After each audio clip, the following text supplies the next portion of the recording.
Idea sir लगे, क्योंकि हम आज एक्चुअली समझना चाह रहे हैं लड़ाई कैसे लड़ी जाती है। तो आप आर्टिलरी कमांड कर रहे थे, तोपें, आपके पास तोपें थी? जी, मेरे पास मैं आर्टिलरी रेजिमेंट कमांड कर रहा हूँ जी। और आर्टिलरी रेजिमेंट में तोपें होती हैं जो दिखाई देने से भी परे की दूरी पे जाकर के दुश्मन को ध्वस्त कर तो सकती जैसे हैं।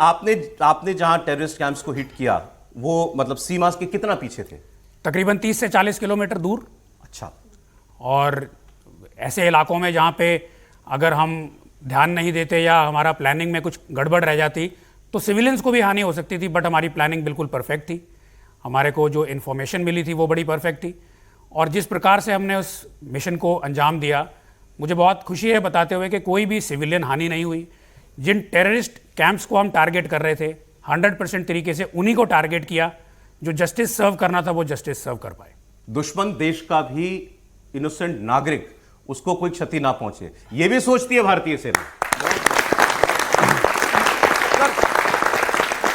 ये तो बड़ा मुश्किल काम है। मतलब आपके पास इतनी सटीक इंफॉर्मेशन थी उस वक्त की, इसी जगह पर मेरा गोला गिरेगा, और आप मतलब इतने कॉन्फिडेंट थे कि ये जरा भी दाएं बाएं नहीं जाएगा। हमारी ट्रेनिंग इसी को शामिल करती है। अच्छा। हमारा आर्टिलरी का जो तोप का गोला होता है, उसकी जो मारक क्षमता है, उसकी जो विध्वंस शक्ति है, वो बहुत ज़्यादा होती है। जब वो जाकर के दुश्मन पे प्रहार करता है तो बहुत बड़े इलाके को ध्वस्त कर देता है। अब ऐसे के अंदर हमारी प्लानिंग का बहुत सटीक होना बहुत अनिवार्य हो जाता है, क्योंकि थोड़ा भी अगर वो अपने टारगेट से दाहिने या बाएं जाएगा तो हो सकता है कि जो टारगेट पर इफेक्ट अचीव करना है वो ना कर पाए और कुछ और गलत जगह पे गिर जाए। तो ये हमारी ट्रेनिंग का हिस्सा है कि हम इस तरह की इंफॉर्मेशन बिल्कुल सटीक तरीके से गैदर करें, जहाँ पे फायर करना है बिल्कुल वहीं फायर करें, और टारगेटेड तरीके से जिसे हमने टारगेट करना है उसी तो को। आपके निशाने पे कितने टारगेट्स थे?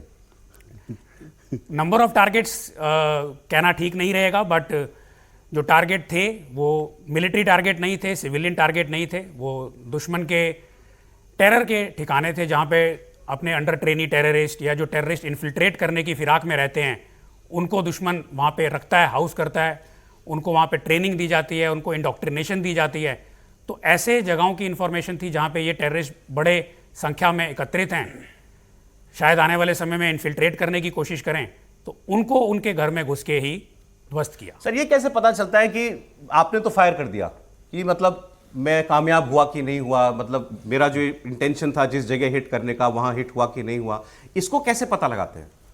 अभी आप देखें तो भारतीय सेना में या भारत की एयरफोर्स और नेवी सब में ऐसे बहुत नए नए टेक्नोलॉजीज़ आ रहे हैं और आ गए हैं, जिससे हमारी जो कैपेबिलिटी है वो ना कि सिर्फ कि हम दुश्मन के इलाके में एक डीप सर्वेलेंस रख सकते हैं, देख सकते हैं, टो रख सकते हैं कि वहाँ दुश्मन क्या कर रहा है, उस पर नज़र रख सकते हैं, उसकी इन्फॉर्मेशन गैदर कर सकते हैं, बल्कि दूर से दूर उनको एंगेज भी कर सकते हैं। तो क्या पता लगा आपके फायर का अंजाम?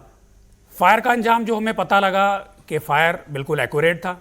जहाँ पे हमें मिशन दिया गया था, जो हमारा मिशन डायरेक्टिव था, एग्जैक्टली 100% एक्यूरेसी से फायर वहीं गिरा, और इन्फॉर्मेशन जो हमें मिल रही थी उस हिसाब से बहुत भारी संख्या के अंदर दुश्मन के जो टेररिस्ट उन कैंप्स के अंदर रह रहे थे, वो रात को उसी घरों के अंदर उनको ध्वस्त किया गया। क्या बात है सर। लेकिन सुनील बिष्ट सर, आपका टारगेट भी टेररिस्ट कैंप्स थे उस रात, या आपका कोई और असाइनमेंट था? जी, मेरा टारगेट भी टेररिस्ट कैंप्स ही थे। 6 और 7 की रात जो था, तो उसमें हमें भी कुछ जो क्रिटिकल टेररिस्ट कैंप्स थे जो उस रात इंगेज हुए थे all across the western borders, उसमें से मेरे भी कुछ टारगेट्स थे। क्या अगर आपको लगे, मैं वैसे पूछ रहा हूँ कि लोकेशंस मुझे मालूम है बहुत सेंसिटिव होती हैं, जी जी, लेकिन अगर थोड़ा भी अगर आप बता पाएं किस एरिया का ये हम बात कर रहे हैं, it is up to you. Western borders की बात है। अच्छा। पूरा वेस्टर्न बॉर्डर्स में अक्रॉस दी फ्रंट, पूरे आप नॉर्थ से लेके साउथ तक सब जगह इंगेज हुआ है।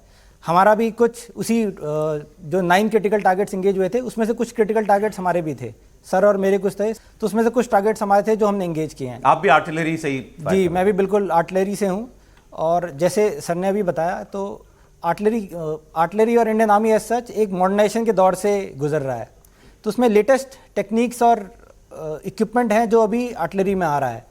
तो पहले क्या होता था कि आर्टिलरी में आपको एक गन को रेडी करने में काफ़ी टाइम लगता था, 20 से 30 मिनट लग जाते थे। अभी क्या है कि लेटेस्ट गन्स ऐसी आ गई हैं कि आप 2 या 3 मिनट के अंदर आप रेडी हो जाते हैं बिल्कुल फायर करने के लिए। आप गए, एक जगह पर आए, अपने जिस लोकेशन में जहाँ पर आपने इयरमार्क कर रखा है आपको उस जगह पे आके फायर करना है, तो वहाँ पर आए और विद इन आप 2-3 मिनट रेडी हैं और आप सीधे राउंड लॉन्च कर सकते हैं। तो ये धीरे धीरे ऐसे मॉडर्नाइजेशंस हैं जो इंडियन आर्टिलरी और इंडियन आर्मी में आ रहे हैं। और एक सवाल आपने जैसे पूछा था कि आपको आपके टारगेट्स का अंदाज़ा कैसे हुआ, कि उस पर इफेक्ट कैसे पता चला, वो तो आप लोगों ने दिखाया हमें। अगले दिन जब आपने रील्स करी और आपने जो सारे वीडियोस दिखाए उससे, तो उसमें हमें अपने टारगेट्स का हमने अपने टारगेट्स का इतना डिटेल स्टडी किया था, सैटेलाइट इमेजरी चाहे जितनी भी इमेजरी से उसे इतना डिटेल तरीके से एनालिसिस कर रखा था कि जब आपने वो अगले दिन रील्स चलाई और सारे वीडियो दिखाए हम पिन पॉइंट करके बता सकते हैं देखिए हमारा टारगेट का इफेक्ट ये रहा।